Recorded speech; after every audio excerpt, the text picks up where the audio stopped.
الحمد لله نحمده ونستعينه ونستغفره ونؤمن به ونتوكل عليه ونعوذ بالله من شرور أنفسنا ومن سيئات أعمالنا. رب اشرح لي صدري ويسر لي أمري واحلل عقدة من لساني يفقهوا قولي وما توفيقي إلا بالله عليه توكلت وإليه أنيب. أعوذ بالله من الشيطان الرجيم. بسم الله الرحمن الرحيم. يا أيها الذين آمنوا ادخلوا في السلم كافة ولا تتبعوا خطوات الشيطان إنه لكم عدو مبين. അള്ളാഹുവിൻ്റെ പ്രിയപ്പെട്ട അടിമകളെ, സഹോദരങ്ങളെ, സർവശക്തനായ അള്ളാഹു സുബ്ഹാനഹു വ തആല അനുഗ്രഹീതമായ ഈ ജുമുഅ ദിവസത്തിലെ സംഗമം നാം ഓരോരുത്തരും നിർവഹിക്കുന്ന മുഴുവൻ ഇബാദാത്തുകളെയും അള്ളാഹു സ്വീകരിക്കുമാറാകട്ടെ. നാം ഓരോരുത്തരുടെയും ഇരുലോക ജീവിത വിജയത്തിനും അള്ളാഹു ഇതിനെ സഹായകരമാക്കുമാറാകട്ടെ. നമ്മിലേക്ക് എത്തുന്ന വിശുദ്ധ റമദാനെ വേണ്ടതുപോലെ വരവേൽക്കുവാൻ ഉപകരിക്കുന്ന നിലയിലുള്ള തയ്യാറെടുപ്പുകൾ അള്ളാഹു നമ്മെ കൊണ്ട് ചെയ്യിപ്പിക്കുമാറാകട്ടെ. പരിശുദ്ധമായ പള്ളിയിൽ ഇരിക്കുമ്പോഴും സമയം അള്ളാഹു ഇഅ്തികാഫിന്റെ പ്രതിഫലം തരുമാറാകട്ടെ. നമ്മെ വിട്ടു പിരിഞ്ഞു പോയ നമ്മുടെ വേണ്ടപ്പെട്ട മാതാപിതാക്കൾ, ഭാര്യ, സന്താനങ്ങൾ, സഹോദരങ്ങൾ, ഈ പള്ളിയുടെ ചുറ്റാകെയും നാടിന്റെ വിവിധ ഭാഗങ്ങളിൽ, ലോകത്തിന്റെ പല ഭാഗങ്ങളിലായി അന്ത്യവിശ്രമം കൊള്ളുന്ന ഇവിടെ എല്ലാവരുടെയും ഖബറിടങ്ങളെ അള്ളാഹു സ്വർഗീയ ഭൂവനങ്ങളിൽ ഉൾപ്പെടുത്തുമാറാകട്ടെ. ജന്നാത്തുൽ ഫിർദൗസിന്റെ ഹെലികാരിൽ അള്ളാഹു ഉൾപ്പെടുത്തുമാറാകട്ടെ.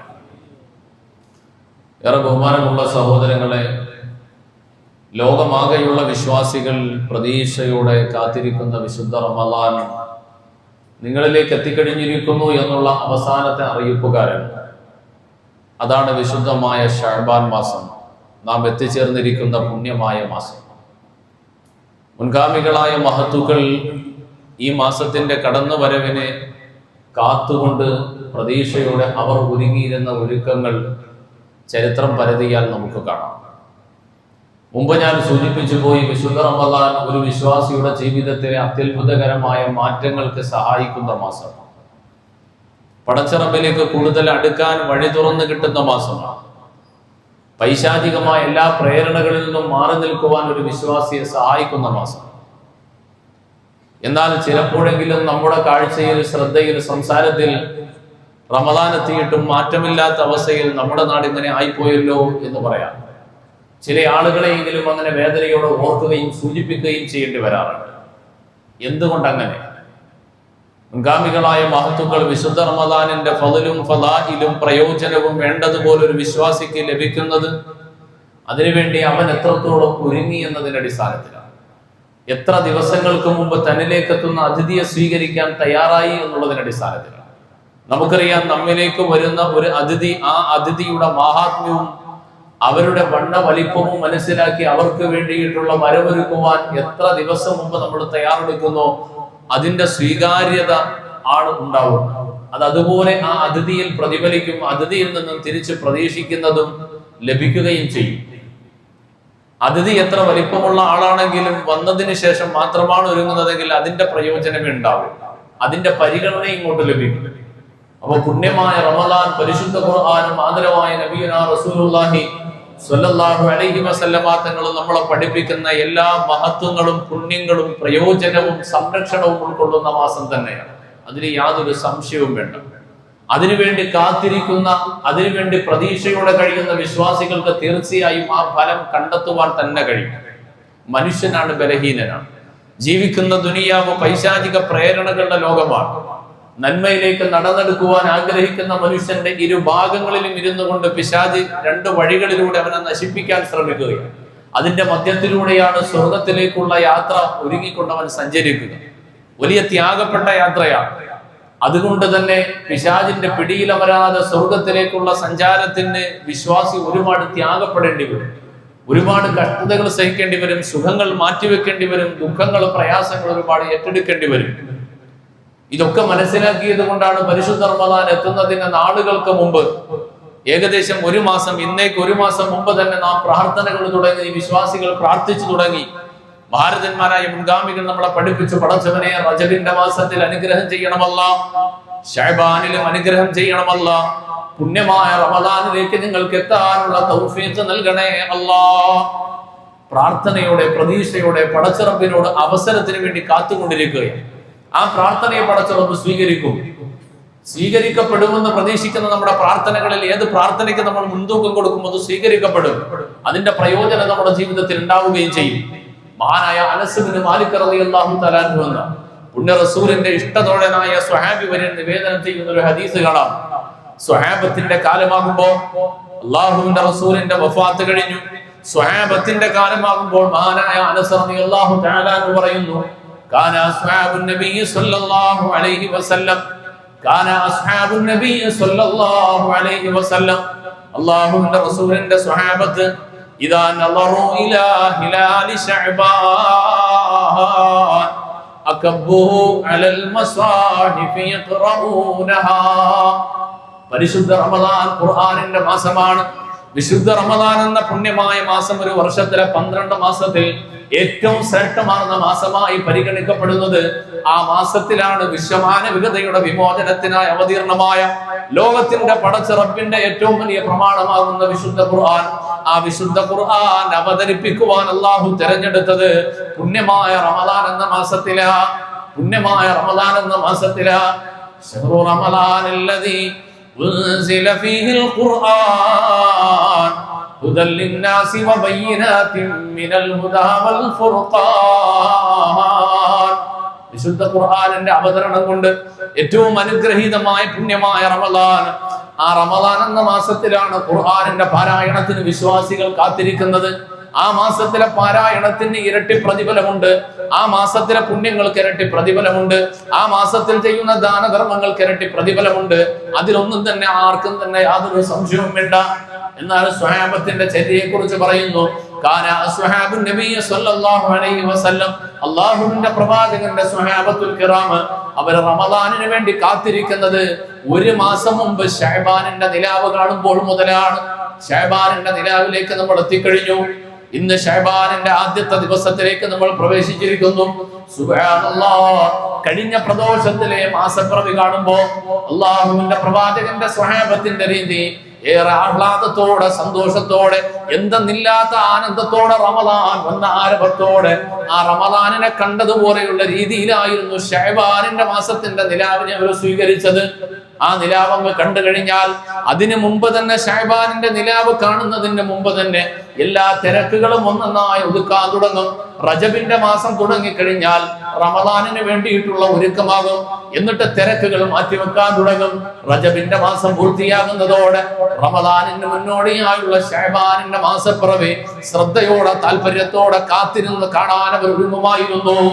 കാന അസ്ഹാബുൻ നബി സ്വല്ലല്ലാഹു അലൈഹി വസല്ലം ഇദാ നളറു ഇലാ ഹിലാലി ശഅബാൻ, ശഅബാനിന്റെ നിലാവ് കണ്ടു കഴിഞ്ഞാൽ സ്വഹാബത്ത് 4 കാര്യങ്ങളെ പ്രത്യേകം ശ്രദ്ധയോടെ ജാഗരൂകരാകുമായിരുന്നു. 4 കാര്യങ്ങളിലേക്ക് അവർ പ്രത്യേകം ശ്രദ്ധ കൊടുക്കുമായിരുന്നു. ഒന്നാമത്തെ കാര്യം എന്തെന്നറിയുമോ? അകബ്ബുഹു അലൽ മസാഹിഫി യഖറഊനഹാ. 4 കാര്യങ്ങളിൽ ഒന്നാമത് സ്വഹാബത്ത് ചെയ്തിരുന്ന കാര്യം അകബ്ബുഹു അലൽ മസാഹിഫി, ഖുർആനിലേക്ക് അവർ മുഖം കുത്തിയവരെ പോലെ വീഴുമായിരുന്നു. പിന്നെ തിരക്കുകളെല്ലാം മാറ്റിവെക്കും, എല്ലാ പാരായണങ്ങളും മാറ്റിവെക്കും. പിന്നെ ഖുർആനിലേക്ക് എന്തെന്നില്ലാതെ അടുക്കാൻ തുടങ്ങും. എന്റെ പ്രിയമുള്ള സഹോദരങ്ങളെ, നമ്മളും ഖുർആനുമായി നടക്കുന്നവരാണ്. പരിശുദ്ധ ഖുർആനിന്റെ വാഹകരാണ്. ഖുർആൻ വീട്ടിൽ സൂക്ഷിക്കുന്നവരാണ്. നമ്മുടെ പള്ളികളുടെ ഷെൽഫുകളിൽ നിറയെ ഖുർആനുകളാണ്. ഈ ആഴ്ചയിൽ ഒരു ദിവസമെങ്കിലും പരിശുദ്ധ ഖുർആൻ കൈകൊണ്ട് തൊട്ടവർ എത്ര പേരുണ്ടാകുമെന്ന് ചോദിച്ചു പോയാൽ സുബ്ഹാനല്ലാഹ്, ഈ ഇരിക്കുന്ന ഭൂരിപക്ഷത്തിന്റെ എണ്ണം എടുത്താൽ 1% ചിലപ്പോൾ ഉണ്ടാവില്ല. ഈ ഖുർആൻ എടുത്തിട്ട്, ഷെൽഫിലുള്ള ഖുർആൻ എടുത്തിട്ട് ഈ ആഴ്ചയിൽ ഒരു ദിവസം ഞാൻ ഓതി എന്ന് പറയാൻ 1% ചിലപ്പോൾ കഴിയില്ല. ഓതുന്ന ആളുകൾ തന്നെ മൊബൈൽ ഫോൺ എടുത്തിട്ട് ഇങ്ങനെ ഓതും. ഓതിക്കൂടാ എന്ന് ഞാൻ പറയുന്നില്ല. എങ്കിലും ഖുർആൻ അള്ളാഹുവിന്റെ വിശുദ്ധ കലാം, അത് അതിനുവേണ്ടി പ്രിന്റ് ചെയ്യപ്പെട്ട, അതിനുവേണ്ടി വാങ്ങി ഹദിയ ചെയ്ത, വാപ്പ മരിക്കുമ്പോൾ ഉമ്മ മരിക്കുമ്പോൾ വേണ്ടപ്പെട്ടവർ യാത്രയാകുമ്പോൾ അവരുടെ നന്മയ്ക്ക് വേണ്ടി, അവരുടെ ആഖിറത്തിന് വേണ്ടിയിട്ട് മക്കൾ പ്രതീക്ഷയോടെ ഖുർആൻ വാങ്ങി ഹദിയ ചെയ്തിരിക്കുന്നു പള്ളികളിൽ. വലിയ പുണ്യമുള്ള കാര്യമാണ് ഈ പുണ്യമുള്ള ഖുർആനിന്റെ ഹദിയ. ആ പാവപ്പെട്ട ഹദിയ ചെയ്ത മനുഷ്യൻ അതിന്റെ പ്രയോജനം, പ്രതിഫലം വേണ്ടതുപോലെ ലഭ്യമാകുന്നത് ഈ ഖുർആൻ ആരെങ്കിലും ഒന്ന് എടുക്കണം, ഇതൊന്ന് എടുത്തിട്ട് ഓതണം, ആ ഖുർആൻ ഒന്ന് മുത്തണം, അതിനെ സ്നേഹത്തോടെ ഒന്ന് തലോടണം, അതിനെ വേണ്ട ആദരവോടെ പരിഗണിക്കണം. അപ്പോഴാണ് ഖുർആനിനോടുള്ള ഹക്ക് തീരുക. ഖുർആനിനോട് നമുക്ക് വലിയ ഹക്കുണ്ട്, വലിയ ബാധ്യതയുണ്ട്. ഒരു വിശ്വാസിക്ക് അവന്റെ ജീവിതത്തിൽ അല്ലാഹു നൽകിയ ദീനിന്റെ നിഅമത്തുകൾ, ആ നിഅമത്തുകളോട് വലിയ ബാധ്യതയുണ്ട്. അതിൽ ഏറ്റവും വലിയ ബാധ്യതയുള്ള പരിശുദ്ധ ഖുർആൻ, ആ ഖുർആനുമായി നമ്മുടെ ജീവിതത്തിൽ എത്ര ബന്ധമുണ്ട് എന്ന് ആലോചിക്കേണ്ടിയിരിക്കും. വകാന നബിയു സല്ലല്ലാഹു അലൈഹി വസല്ലം ലാ യനാമു ഹത്താ യഖറ. അല്ലാഹുവിന്റെ പ്രവാചകൻ ഒരു രാത്രി പോലും ഉറങ്ങിയിട്ടില്ല. പുണ്യപ്രവാചകൻ ഒരു രാത്രി പോലും ഉറങ്ങാതെ, എത്ര തിരക്കുണ്ടെങ്കിലും, എത്ര ക്ഷീണമുണ്ടെങ്കിലും, എത്ര പ്രാരാബ്ദങ്ങളും ബുദ്ധിമുട്ടുകളും, എത്ര ദീർഘമായ യാത്രയാണ് നടത്തിയതെങ്കിലും ശരി, ചില സൂറത്തുകളെ കുറിച്ച് പറയുന്നു, അത് പാരായണം ചെയ്യാതെ അല്ലാഹുവിന്റെ റസൂൽ ഉറങ്ങിയിട്ടില്ല. രാത്രി 2 മണിയോളം 3 മണിയോളം വൈകിയെത്തിയ യാത്രകളിൽ പോലും പരിശുദ്ധ ഖുർആനിൽ നിന്ന് ആ സൂറത്തുകൾ ഓതാതെ, പാരായണം ചെയ്യാതെ ഉറങ്ങിയിട്ടില്ല. എന്തേ കാരണം? ഒരു ദിവസത്തിന്റെ പ്രഭാതം മുതൽ പ്രദോഷം വരെ, പ്രദോഷത്തിലെത്തിയ വിശ്വാസിയുടെ അടുത്ത പ്രഭാതം വരെ അവന് ഹിഫ്ളും അവന് സുരക്ഷയും സംരക്ഷണവും നൽകപ്പെടുന്ന വിശുദ്ധ ഖുർആനിന്റെ സൂറത്തുകളുണ്ട്. നബിയുനാ റസൂലുള്ളാഹി അരുൾ ചെയ്തു, ആരൊരാൾ നന്മ ആഗ്രഹിക്കുന്നോ, ജീവിതത്തിന്റെ ഉയർച്ചകളെ പ്രതീക്ഷിക്കുന്നോ, സന്തോഷവും സൗഭാഗ്യങ്ങളും ഉണ്ടാകാൻ ആഗ്രഹിക്കുന്നോ, അവൻ പരിശുദ്ധ ഖുർആനിന്റെ ഏറ്റവും ഹൃദയമായി പരിഗണിക്കേണ്ട സൂറത്തെ യാസീൻ മുടങ്ങാതെ ഓതട്ടെ. രാവിലെ ഓതിയാൽ വൈകുന്നേരം വരെ അതിന്റെ പ്രൊട്ടക്ഷൻ, വൈകുന്നേരം ഓതിയാൽ രാവിലെ വരെ അതിന്റെ പ്രൊട്ടക്ഷൻ. മുഴുവനും ഓതാൻ കഴിയാത്തവരൊന്നും ഉണ്ടാവൂല. വളരെ കുറഞ്ഞ സമയം 5 മിനിറ്റ് നേരം, അല്ലെങ്കിൽ 6 മിനിറ്റ്, കൂടിപ്പോയാൽ 10 മിനിറ്റ് നേരം കൊണ്ട് പരിശുദ്ധ ഖുർആനിലെ ഏറ്റവും പ്രധാനപ്പെട്ട അധ്യായമാകുന്ന സൂറത്ത് യാസീൻ. സൂറത്ത് യാസീൻ ലിമാ ഖുരിഅ ലഹു, എന്തിനു വേണ്ടി ഓതുന്നു, ഏത് നിയ്യത്തിലായിട്ട് ഓതുന്നു, ആ നിയ്യത്തിനെ അല്ലാഹു സാധ്യമാക്കി തരുമെന്നാണ്. അപ്പൊ ഞാൻ പറഞ്ഞു വന്നത്, സ്വഹാബത്തിനെ സംബന്ധിച്ചിടത്തോളം അവർക്ക് ഖുർആൻ ഓതാൻ ശഅബാന്റെ നിലാവ് കാണേണ്ട ആവശ്യമില്ലായിരുന്നു. സത്യത്തിൽ അവരെല്ലാ ദിവസവും അവരുടെ കയ്യിൽ, അവരുടെ പോക്കറ്റുകളിൽ, അവരുടെ യാത്രയിൽ, അവരുടെ ബാഗുകളിൽ ഖുർആനാണ് പ്രധാനമായിട്ടും എടുത്തിട്ടുണ്ടായിരുന്നത്. ഖുർആനാണ്. ഞാൻ ഓർത്തു പോവുകയാണ്, എന്റെ പിതാവിനെ കുറിച്ച് ഞാൻ പുകഴ്ത്തി പറയുകയാണ്. എന്റെ പിതാവിനെ ഒരു പക്ഷെ ചിലർക്ക് അറിയുമായിരിക്കും. അറിയപ്പെടുന്ന പരിശുദ്ധ ഖുർആനിന്റെ തജ്വീദ് പഠിപ്പിച്ചിരുന്ന ഒരു ആലിമാണ് തോന്നയ്ക്കൽ ബഷീർ മൗലവിയാണ്. ഇവിടേക്ക് ഒരുപാട് ആലിമീങ്ങൾ, മുത്തഅല്ലിമീങ്ങളൊക്കെ ഉസ്താദായിട്ടുണ്ടായിരുന്നു. ഒരിക്കലൊരു യാത്ര പുറപ്പെടുന്നു. ഞങ്ങളുടെയൊക്കെ കുട്ടിക്കാലം, വീട്ടിൽ പട്ടിണിയായിരിക്കുന്ന സമയം, ആ പട്ടിണിയുള്ള സമയം, വളരെ കഷ്ടപ്പാടുള്ള സമയത്തിലും ഇസ്സത്തിന്റെ വിഷയത്തിൽ ഭയങ്കര കണിശതയുള്ള ആളായിരുന്നു. ഒരിക്കലും ദാരിദ്ര്യവും വിഷമവും ഒരാളുടെ മുമ്പിലും കാണിക്കൂല. അഭിമാനത്തോടുകൂടി മാത്രമേ ജീവിക്കുമായിരുന്നു. ഒരു യാത്ര സംഗമ കുടുംബത്തോടൊപ്പം യാത്ര ചെയ്ത് കുറെ ദൂരം എത്തി. തിരുവനന്തപുരത്ത് 1 മണിക്കൂർ യാത്ര ചെയ്തു പോയി. എന്റെ ചെറുപ്പത്തിലാണ്. 1 മണിക്കൂർ യാത്ര ചെയ്ത് എത്തിക്കഴിഞ്ഞപ്പോഴാണ് ഓർക്കുക, ബാഗിനകത്ത് ഖുർആൻ എടുത്തിട്ടില്ല എന്ന്. ഞങ്ങളെ തമ്പാനൂർ പള്ളിയിൽ ഇരുത്തിയിട്ട് അപ്പൊ തിരിച്ച് നാട്ടിൽ വന്ന്, വീട്ടിൽ വന്ന് ഓതുന്ന ഖുർആൻ എടുത്തുകൊണ്ടാവാം. വളരെ കുഞ്ഞു പ്രായത്തിൽ നമുക്കറിയാം, വളരെ ദാരിദ്ര്യവും പ്രയാസങ്ങളും ഉള്ളപ്പോഴും ഒരിക്കൽ പോലും പട്ടിണി അറിഞ്ഞിട്ടില്ല. പട്ടിണി ഉണ്ട് എന്ന് സമൂഹം പറയും, അങ്ങനെയൊക്കെ നമുക്ക് തോന്നും. പക്ഷെ സത്യത്തിൽ നേർക്ക് നേരെ പട്ടിണി അറിഞ്ഞിട്ടില്ല. അറിയാതെ ജീവിക്കാൻ പറ്റില്ല. അതെന്ത് എന്ന് ആലോചിക്കുമ്പോൾ പലപ്പോഴും ശ്രദ്ധിച്ചിട്ടുണ്ട്. ദീർഘയാത്ര ചെയ്തു വരുമ്പോൾ രാത്രി 1 മണി 2 മണി ആയാൽ പോലും ഒരു 5-6 സൂറത്തുകൾ അത് ഓതാതെ കിടന്നിരുന്നില്ല.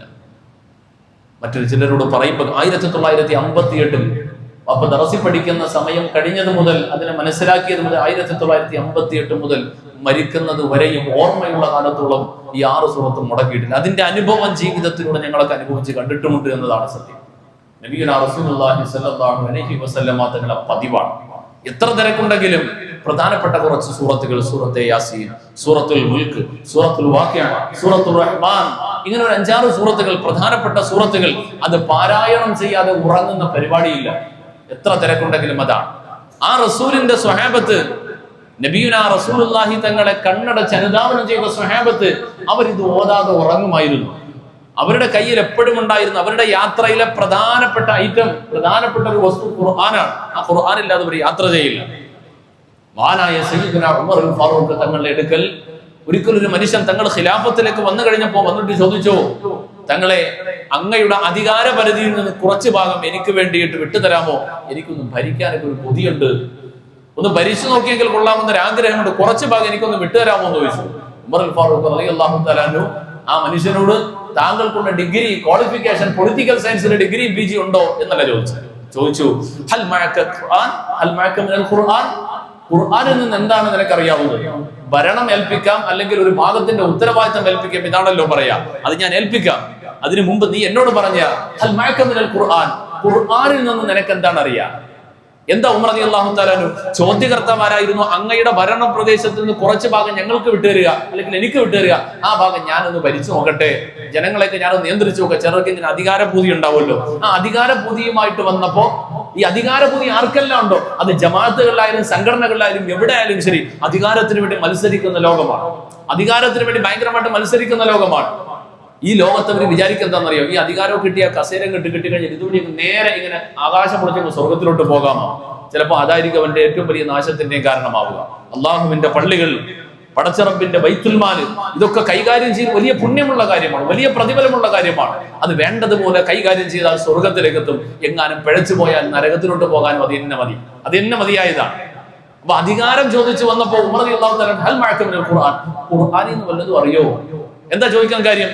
ഒരു മുസ്ലിമിനെ സംബന്ധിച്ചിടത്തോളം ദീനിന്റെ ഉത്തരവാദിത്തം ഏറ്റെടുക്കണമെങ്കിൽ, അധികാരം ഏൽപ്പിക്കപ്പെടണമെങ്കിൽ ആ മുസ്ലിം അറിഞ്ഞിരിക്കേണ്ടത് ഖുർആൻ പറയുന്ന നിയമനിർദ്ദേശങ്ങൾ, ഖുർആനിന്റെ കൽപ്പനകൾ, നിരോധനങ്ങൾ, ഖുർആനിന്റെ വിധിവിലക്കുകൾ എന്ത് എന്ന് അറിയുക എന്നതാണ് അധികാരം ഏൽപ്പിക്കപ്പെടേണ്ട മനുഷ്യനുണ്ടാകേണ്ട യോഗ്യത. ആ മനുഷ്യൻ പറഞ്ഞു, എന്റെ കയ്യിൽ ഇപ്പം നിലവിലൊന്നുമില്ല, ഞാനെന്നാ പോയി നോക്കിയിട്ട് വരാം. ആള് പോയി. കുറെ നാൾ കഴിഞ്ഞു, എന്നിട്ടും വന്നില്ല. ഉമർ റളിയല്ലാഹു തആല ആളെ വിട്ടിട്ട് ചോദിച്ചു, അല്ല അന്ന് അധികാരം ചോദിച്ചു വന്ന ആളെ കണ്ടില്ലല്ലോ, എവിടെയാ ഉള്ളത്? അന്വേഷിച്ചിട്ട് വരാൻ. അന്വേഷണത്തിന് പോയ ആള് തിരിച്ചു വന്നിട്ട് പറഞ്ഞു, അദ്ദേഹത്തിനോട് ചോദിച്ചപ്പോ പറയാ, എനിക്ക് ഇനിയിപ്പോ അധികാരവും വേണ്ട, ഉമറിനെയും ആവശ്യമില്ല. അധികാരവും വേണ്ട, ഉമറിനെ എനിക്ക് ആവശ്യമില്ല. അതെന്താ അങ്ങനെ പറഞ്ഞേ? എനിക്കറിയണം. നിർബന്ധിച്ച് വിളിപ്പിച്ചു. ആ ചോദ്യകർത്താവ്, അന്നത്തെ അധികാരം ചോദിച്ചു വന്ന ചോദ്യകർത്താവ് ഉമർ ഫാറൂഖ് തങ്ങളുടെ അടുക്കൽ വന്നപ്പോ ചോദിച്ചു, നിങ്ങളല്ലേ അന്ന് ഭരണം ചോദിച്ചു വന്നത്, ഒരു കുറച്ച് ഭാഗം വിട്ടുതരാൻ പറഞ്ഞു വന്നത്? അതെ, ഞാൻ തന്നെയാണ് വന്നത്. നിങ്ങളോട് പോയിട്ട് ഖുർആൻ ഉണ്ടോ? ഇല്ല, ഞാൻ പോയി പഠിച്ചു വരാമെന്ന് പറഞ്ഞു. നിങ്ങൾ പോയി പഠിച്ചിട്ട് വരാൻ പറഞ്ഞിട്ട് വന്നില്ല, എന്താ വരാത്തെ? പൊറുക്കണം, എന്റെ അറിവില്ലായ്മയുടെ കാലത്ത് ഞാൻ ചോദിച്ചു പോയതാണ്. ഞാൻ ഖുർആനങ്ങ് പഠിച്ചു. ആദ്യ അവസാനം ഞാൻ പല പ്രാവശ്യം പരിശുദ്ധ ഖുർആൻ പഠിക്കാൻ തന്നെ തീരുമാനിച്ചങ്ങ് പഠിച്ചു കഴിഞ്ഞപ്പോൾ സുബ്ഹാനല്ലാഹ്, എനിക്കൊരു കാര്യം ബോധ്യപ്പെട്ടു. അധികാരവും വേണ്ട, ഭരണവും വേണ്ട, ഉമറും വേണ്ട, ആരും വേണ്ട. ومن يتوكل على الله فهو حسبه ومن يتوكل على الله فهو حسبه ان الله بالغ امره قد جعل الله لكل شيء قدرا ومن يتوكل على الله فهو حسبه. അധികാരം ആഗ്രഹിക്കുന്ന മനുഷ്യനാണോ ഞാൻ? എന്തിനു വേണ്ടിയാണ് അധികാരം ആഗ്രഹിക്കുന്നത്? ജനങ്ങളുടെ മുമ്പിൽ അഭിമാനമാണോ? അതല്ല സാമ്പത്തികത്തിന്റെ സന്തോഷകരമായ ആർഭാടകരമായ ജീവിതമാണോ? അതല്ല ദുനിയാവിന്റെ ഏതൊരു സുഖമാണോ ഞാൻ ആഗ്രഹിക്കുന്നത്? ആ ആഗ്രഹങ്ങൾ എന്തു വേണമോ? വമൻ യതവക്കൽ അലല്ലാഹ്. പരിശുദ്ധ ഖുർആൻ പഠിച്ചപ്പോൾ ഞാൻ അതിൽ കണ്ടു, അല്ലാഹുവിനെ നിങ്ങൾ പരമേൽപ്പിക്കേണ്ടതുപോലെ പരമേൽപ്പിച്ചു നോക്കൂ. പടച്ചറബിലേക്ക് നിങ്ങൾ തവക്കുലാക്കി നോക്കൂ. ഫഹുവ ഹസ്ബുഹു, അവൻ നിങ്ങൾക്ക് മതിയായവനാ, അവന് മതിയായവനാ. ഈ ആയത്ത് കണ്ടപ്പോ ഇത് ഞാൻ വീണ്ടും ഞാൻ ഇങ്ങനെ ഓതി നോക്കി, പഠിച്ചു നോക്കി, അതിന്റെ ഉള്ളിലേക്കൊന്ന് ഇറങ്ങി നോക്കി. എനിക്ക് ബോധ്യപ്പെട്ടു, എനിക്ക് ആരുടെയും ആവശ്യമില്ല. ഒരു അധികാരവും വേണ്ട, ഒരു പടവും വേണ്ട, ഒരു പ്രതാപവും വേണ്ട. എത്രത്തോളം എന്നാൽ ഞാൻ ആദ്യം ചോദിച്ചു പോയ നമ്മുടെ ഖലീഫയായ ഉമറിന്റെ പോലും ആവശ്യം എനിക്കില്ല. എനിക്ക് അല്ലാഹു മതി, അവൻ മതിയായവനാണെന്ന് എനിക്ക് ബോധ്യപ്പെട്ടു. ഇന്ന് ഞാൻ സന്തോഷത്തിലാണ്, ഞാനിന്ന് വലിയ സമാധാനത്തിലാണ്, ഞാൻ വലിയ ധന്യതയിലാണ്. എനിക്ക് ഒന്നിനെ കുറിച്ചും ആശങ്കയില്ല, ഒന്നിനോടും അത്യാഗ്രഹവുമില്ല, ഒന്നിനോടും പ്രത്യേക താല്പര്യവുമില്ല. കുറഞ്ഞ കാല ദുനിയാവിന്റെ ജീവിതം എനിക്ക് തിരിച്ചറിഞ്ഞു. വിശാലമായ ആഖിറത്തിലേക്കുള്ള ജീവിതം ലക്ഷ്യമാക്കി സഞ്ചരിക്കാൻ എനിക്ക് കഴിയുന്നു. ഇത് ഖുർആനിലൂടെ മനസ്സിലായി എന്ന് പറയുമ്പോൾ എന്റെ പ്രിയമുള്ളവരെ, അതായിരുന്നു സഹാബത്ത്. ആ സ്വഹാബത്തിനെ കുറിച്ചാണ് പറഞ്ഞത്. ശഅബാനിന്റെ മാസപ്പിറവി കാണുമ്പോ, ശഅബാനിന്റെ മാസപ്പിറവി ദൃശ്യമായാൽ ആ സമയത്തിന് അവർ ഖുർആനിലേക്ക് എന്തെന്നില്ലാത്തൊരടുപ്പം കാണിക്കുമായിരുന്നു. ഖുർആൻ മുടങ്ങാതെ ഓതിയവരാണ്. ഒരു രാത്രി പോലും ഖുർആൻ ഇല്ലാതെ ഉറങ്ങാതിരുന്ന സ്വഹാബത്ത് ശഅബാനിന്റെ നിലാവ് കാണുമ്പോ ഖുർആനിലേക്ക് മുഖം കുത്തിയവരായി വീഴുമായിരുന്നു. മഹാനായ സയ്യിദുനാ ഉമർ ഫാറൂഖ് തങ്ങളുടെ അടുക്കലേക്ക് ഒരു ദിവസം രാത്രി ആവലാതിയുമായിട്ട് ഒരു മനുഷ്യൻ വരുന്നു. തങ്ങളുടെ വീട്ടിന്റെ ഉമറപ്പടിയിലേക്ക് എത്തുവാൻ, ആ വീട്ടിലേക്ക് എത്തി ഒന്ന് സലാം പറയാൻ വീടിന്റെ അടുത്തെത്തുമ്പോ അകത്താരെങ്കിലും ഉണ്ടോ? ഒരല്പനേരം ശബ്ദനായി അവിടെ നിന്നു. ചെറിയൊരു ശബ്ദം കേൾക്കുകയാണ്. ആരെയോ ക്വസ്റ്റ്യൻ ചെയ്യുന്നു, ആരെയോ ശിക്ഷിക്കപ്പെടുകയാണല്ലോ എന്ന് തോന്നിപ്പോയി. നീ ഇങ്ങനെ ചെയ്തോ? ഒരു ചോദ്യം. ഉമർ അൽ ഫാറൂഖ് തങ്ങളുടെ ഉച്ചത്തിലുള്ള ചോദ്യം. ആ ചോദ്യം കഴിഞ്ഞിട്ട് ചാട്ടവാറ ചുഴറ്റി ശരീരത്തിലേക്ക് പതിക്കുന്ന അടി, പിന്നെ ഹാവ് എന്ന നിലവിളി. ഇത് കേട്ടപ്പോ ഈ ചോദ്യകർത്താവായി ആഗതനായി വന്ന മനുഷ്യൻ പുറത്തു നിന്നിട്ട് ആലോചിക്കുക, ഇത് ആരെയായിരിക്കും ഇപ്പൊ ചോദ്യം ചെയ്യുക? ആർക്കായി ശിക്ഷ കൊടുക്കുക? ദേഷ്യത്തിലിരിക്കുകയാണെങ്കിൽ ഇപ്പൊ പോയി ചോദിച്ചാൽ ചിലപ്പം ബുദ്ധിമുട്ടായി പോയേക്കാം. ഒന്ന് വെയിറ്റ് ചെയ്യാം, കൂളാവട്ടെ, സമാധാനിക്കട്ടെ. കുറെ കഴിഞ്ഞു, കാത്തു നിന്ന് കുറെ കഴിഞ്ഞു. നീ ഇങ്ങനെ ചെയ്തോ? എന്താ ഇങ്ങനെ ചെയ്തില്ല? എന്തുകൊണ്ട് ചെയ്തു? എന്തുകൊണ്ട് ചെയ്തില്ല? ഇങ്ങനെ ചോദിച്ച് ശിക്ഷിക്കപ്പെടുന്നു. അടിയുടെ ശബ്ദം, ചാട്ടവാറിന്റെ ചുഴറ്റുന്ന ശബ്ദമെല്ലാം കേട്ടു. കുറെ കഴിഞ്ഞ് ശബ്ദമെല്ലാം കെട്ടടങ്ങിയപ്പോ പതുക്കെ വീടിന്റെ ഉള്ളിലേക്ക് ചെന്നിട്ട് ഉമ്മറപ്പടിയിൽ ചെന്നിട്ട് അസ്സലാമു അലൈക്കും അദ്ഖുൽ, ഞാൻ കയറി വരട്ടെ? സലാം പറഞ്ഞു. ഉള്ളിലേക്ക് കയറാനുള്ള പെർമിഷൻ കിട്ടി. ഉള്ളിലേക്ക് പ്രവേശിച്ചു. അകത്തേക്ക് ചെന്നു. ഉമർ റളിയല്ലാഹു തആലാന്റെ മഹാനവറുകളെ ഖലീഫയുടെ പ്രധാനപ്പെട്ട സ്വീകരണ മുറി. അതിഥികൾ വന്നാൽ, ആവശ്യക്കാർ വന്നാൽ അവരെ കാണുന്ന സ്ഥലത്തേക്ക് എത്തി ആഗതനായ ആവശ്യക്കാരനായ മനുഷ്യന്റെ ആ മുഖത്തെ ഒരു പരവേശം കണ്ടപ്പോൾ ഉമർ റളിയല്ലാഹു തആല മനസ്സിലായി, ഇദ്ദേഹം ചോദിക്കാൻ വന്ന കാര്യത്തിനപ്പുറം ഇപ്പോ അവസാനമായി ഇവിടെ കേട്ട ശബ്ദവും മറ്റു കാര്യങ്ങളാണ് അദ്ദേഹം നോക്കുക. അദ്ദേഹം നാല് ഭാഗവും നോക്കുക, ആരെങ്കിലും ഇവിടെ ഉണ്ടോ? ആരെയാണ് ഉമർ അടിച്ചത്? ആരോടാണ് ഈ ചോദ്യം ചെയ്തത്? ആരെയാണ് ശിക്ഷിച്ചത്? ആളെ കാണാനില്ല. നാല് ഭാഗം നോക്കുമ്പോൾ ആരുമില്ല. വീണ്ടും ആശ്ചര്യത്തോടെ നിൽക്കുമ്പോ ആ മനുഷ്യൻ ഉമർ റളിയല്ലാഹു തആല പറഞ്ഞു, നിങ്ങൾ നോക്കുന്നത്, അന്വേഷിക്കുന്നത് ആർക്കാണ് അടികിട്ടിയെന്നല്ലേ? ആ മനുഷ്യന്റെ ചോദ്യത്തോട് ഉമർ റളിയല്ലാഹു തആല പറഞ്ഞു, അടികിട്ടിയത് ആർക്കുമില്ല, എന്റെ ശരീരത്തിന് തന്നെയാണ്. എനിക്ക് തന്നെയാണ് ഈ അടി കിട്ടിയത്. ഞാൻ തന്നെയാണ് ചോദിച്ചത്, ഞാൻ എന്നെ തന്നെയാണ് അടിച്ചത്. വീണ്ടും ആശ്ചര്യത്തോടെ നോക്കുന്നു, അതെന്ത്, എങ്ങനെ? ഹസിബു ഖബ്ല അൻ തുഹാസബു വവാസിനു ഖബ്ല അൻ തുസനു. അറിയില്ലേ സഹോദര, നമ്മുടെ നേതാവ് നമ്മളെ പഠിപ്പിച്ച ഒരു കാര്യം മറന്നുപോയോ? ഹസിബു ഖബ്ല അൻ തുഹാസബു. ഒരു വിചാരണ, യഥാർത്ഥമായ ഒരു വിചാരണ നമുക്ക് വരാനുണ്ട്.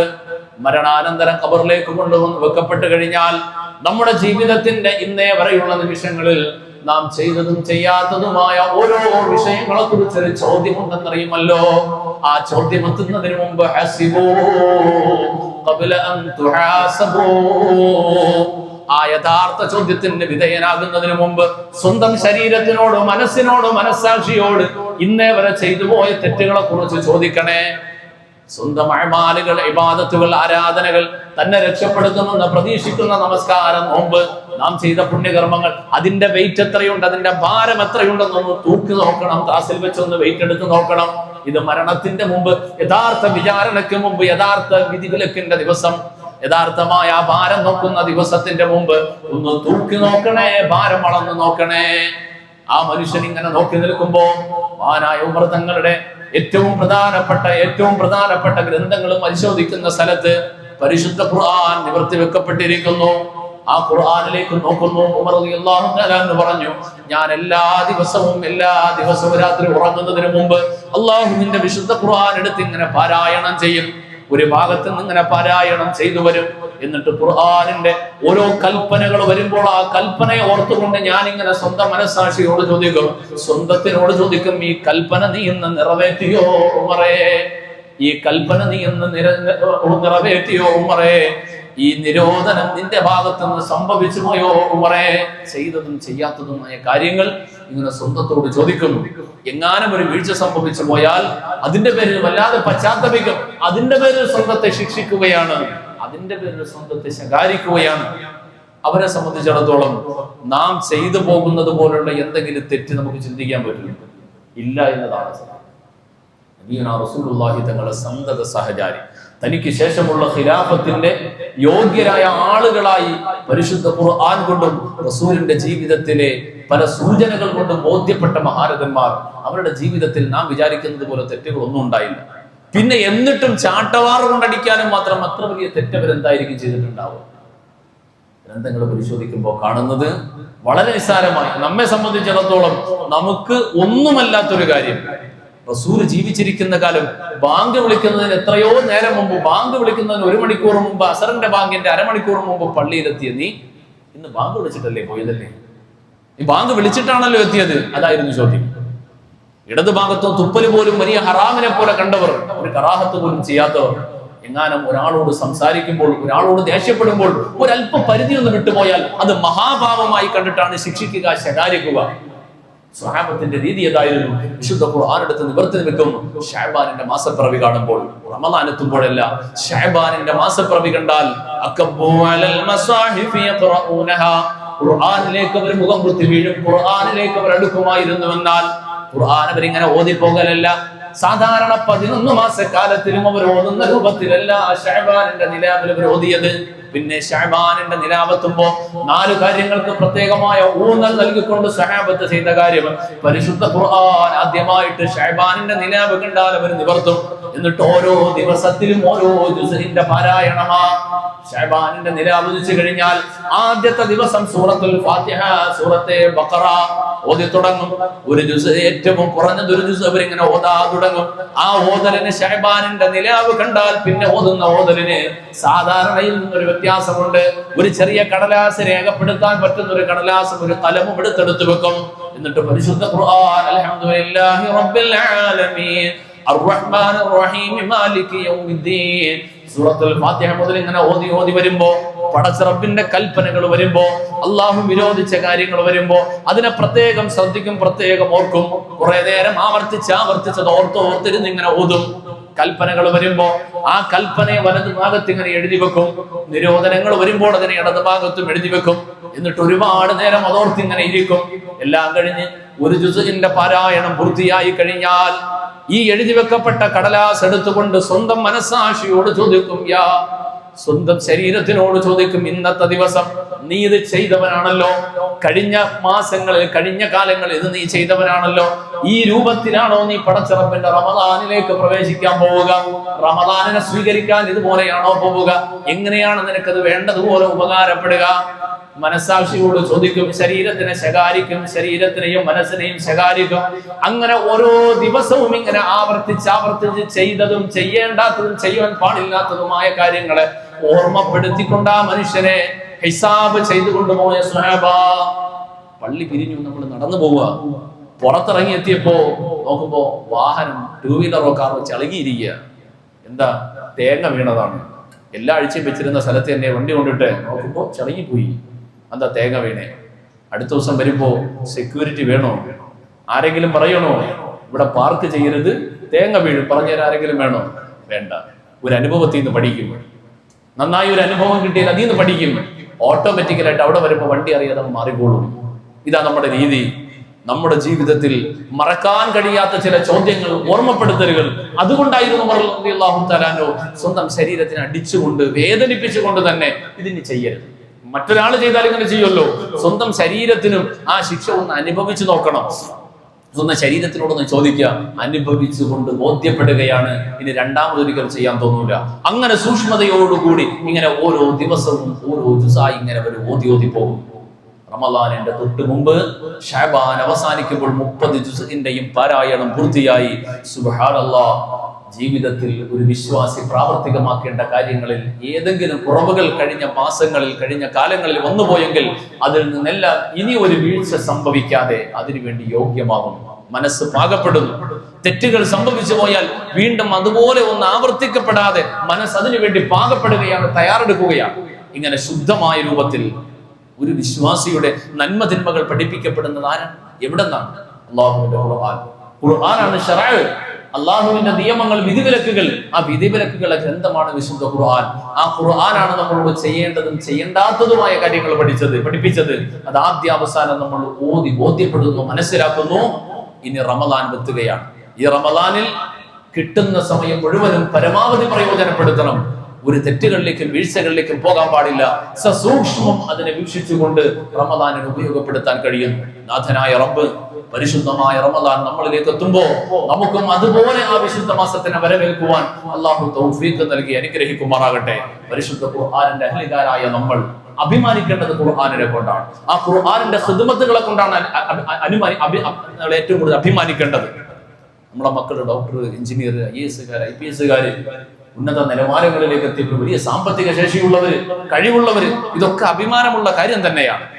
എന്നാൽ ഹബീബായ റസൂലുള്ളാഹി അരുൾ ചെയ്യുകയാണ്, നിങ്ങളുടെ കൂട്ടത്തിൽ ഒരാൾ ഹാഫിളായാൽ, ഒരാൾ ഖുർആൻ പഠിച്ചാൽ അവൻ ഏറ്റവും അധികം അഭിമാനത്തോടെ പറയേണ്ടത്, പേരിൽ ആദ്യം ചേർക്കേണ്ടത്, ഡോക്ടർ ആവട്ടെ, അഡ്വക്കേറ്റ് ആവട്ടെ, ആരുമാകട്ടെ, പരിശുദ്ധ ഖുർആൻ ഹൃദ്യസ്ഥമാക്കിയാൽ അവൻ ആദ്യം എഴുതുന്നത് അൽ ഹാഫിൽ, പരിശുദ്ധ ഖുർആൻ ഹൃദ്യസ്ഥമാക്കിയ ഒരാൾ.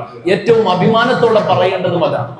ഇന്ന ലികുല്ലി ശൈഇൻ ശറഫ യതബാഹൗന ബിഹി വഇന്ന ബഹാഅ ഉമ്മതി വശറഫഹാ അൽ ഖുർആൻ.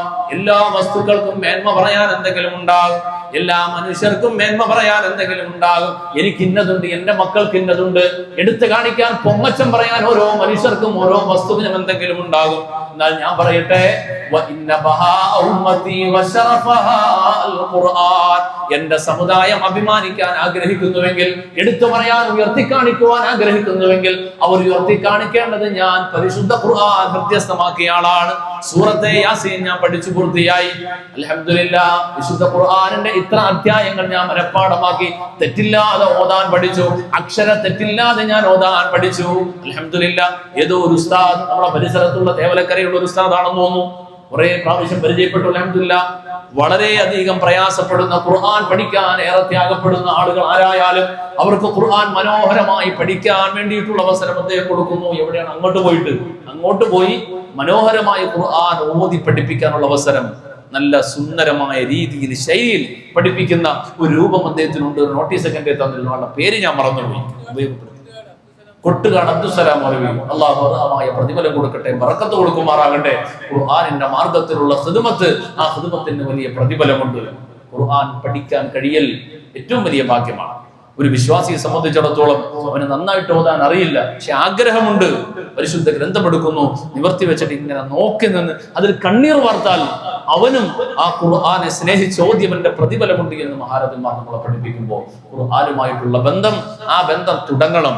ശഅബാനിന്റെ നിലാവ് കണ്ടാൽ ഖുർആനുമായിട്ടുള്ള ബന്ധം അതിനെ നന്നായി ഒന്ന് മനസ്സിലാക്കിക്കൊണ്ടാകണം. സ്വഹാബത്ത് ചെയ്തിരുന്നത് അങ്ങനെയാണ്. കേവലം എടുത്തു വെച്ചിട്ട് ഇങ്ങനെ ബറക്കത്തിന് വേണ്ടിയിട്ടുള്ള ഓതിപ്പോകല് മാത്രമല്ല, ഈ ഗ്രന്ഥമാണ് എന്റെ നന്മയുടെ ഗ്രന്ഥം, ഇതാണ് എന്റെ തിന്മയുടെ വഴി ഏതാണെന്ന് പഠിപ്പിച്ചു തന്ന ഗ്രന്ഥം, അത് തിരിച്ചറിയണം എനിക്ക്. റമദാൻ എത്തുമ്പോൾ പൂർണ്ണമായ റമദാൻ ഉപയോഗപ്പെടുത്താൻ എനിക്ക് കഴിയണം എന്ന നിയ്യത്തോടുകൂടി ഓതുക, പഠിക്കുക, പാരായണം ചെയ്യുക, പരമാവധി മറ്റുള്ളവരെ പഠിപ്പിച്ചു കൊടുക്കുക. അള്ളാഹുവിന്റെ വിശുദ്ധ ഗ്രന്ഥത്തിന്റെ അഹ്ലുകാരായി മാറുവാൻ, അതിന്റെ ഖിദ്മത്തിലായി കഴിഞ്ഞുകൂടാൻ, ആ വഴിയിൽ കഴിയുന്നവരെ സഹായിക്കുവാൻ അള്ളാഹു നമുക്ക് എല്ലാവർക്കും തൗഫീഖ് നൽകി അനുഗ്രഹിക്കുമാറാകട്ടെ.